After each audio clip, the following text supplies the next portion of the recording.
11 qodob oo ka caawinaya in aad hesho hibadaada.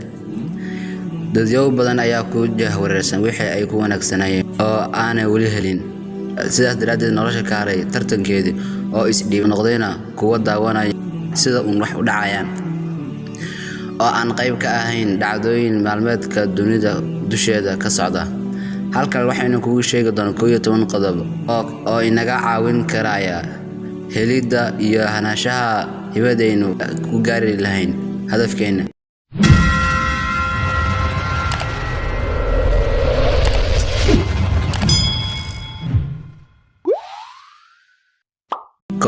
Si dhab ah ugu hawlgal barashada waxyaalaha aad shakhsi ahaan aad xiisayso ee aad ku dareento deganaanta marka aad qabanayso adigoo aan u eegayn waxaas in aad u jeclaatay qof daraadii ama qarash lacageed oo aad ka helayso si ay adiga si dhab ah kaaga soo go'day. Xiisayn qoto dheer oo aad u hayso daraadeed adiga oo dib u tixraacaya wixii aad jeclayd carruurnimadaadii. 2 baro dhammaan xirfadaha kuu saamixi kara in aad gaadho oo aad miro ka dhaliso hibadaada kana baxdo goobta raaxada.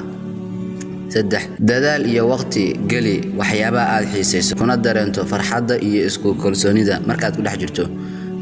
4 u fiirso waxyaalaha kuu fudud ee aan u fududayn qaar ka mid ah dadyowga kugu xeeran. 5 markaad aad hesho waxaad ku wanaagsan tahay waxa aad dareentaa deganaan iyo diidula aanad ku dareemin waxyaalo kale oo noloshaada ku jira.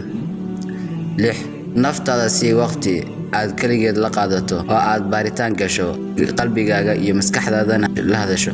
7 qor taariikhda noloshaada intii aad soo jirtay iyo wixii aad qabatay intii aad ka xasuusato.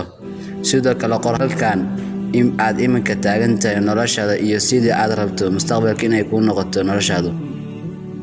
8 isku day in aad qabato waxyaabo ku cusub noloshaada haddii aad ku qanci weyday waxyaalaha iminka aad qabato.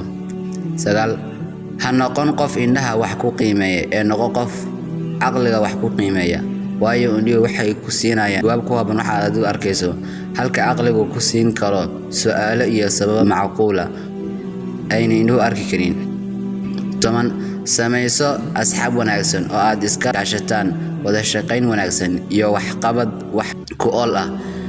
Asxaabtada wanaagsan waxay arki karaan hibadaada adiga ku gaarka ah haddii ay yihiin kuwa indheer garad ah oo wanaaggaada jecel. 11 mararka qaarkood helitaanka waxaynu ku wanaagsannahay waxay u dhacaan si aan ku talagal ahayn oo aynan qorshayn inaynu ku helno, taas oo aynu mar dambe ogaano inuu yahay waxa hibo u leenahay.